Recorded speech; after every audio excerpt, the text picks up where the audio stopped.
Lillie Oglesby would be 82 today if someone hadn't put her in an early grave 14 years ago this month.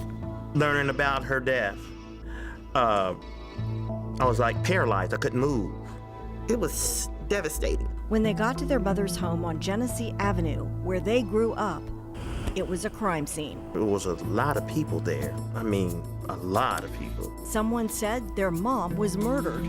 It was very shocking. I couldn't figure out why anybody would do my mother like that. She didn't hurt anybody. Loving and caring is how Lillie is described, an evangelist devoted to God and her family. We were just, inseparable to. And you were the only girl. I'm the only girl, 7 brothers, and I'm the only girl. I mean, she loved her kids. She loved every last one of her 8 kids. She loved them to death and treated none of us differently. By 2004, the kids were all grown and gone, and with their dad's passing, Lillie was living here in this house at age 69 alone for the first time. But her kids say she was cautious. She kept her doors locked. She's not going to open that door for anyone that she does not know.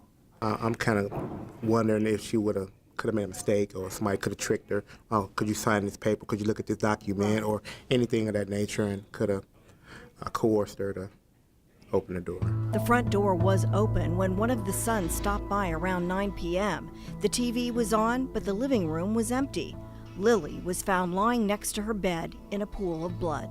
Sometimes just being an elderly person would make somebody an easier victim or is an easier target. Cold case detective PATRICIA TACKETT wants to solve this murder mystery.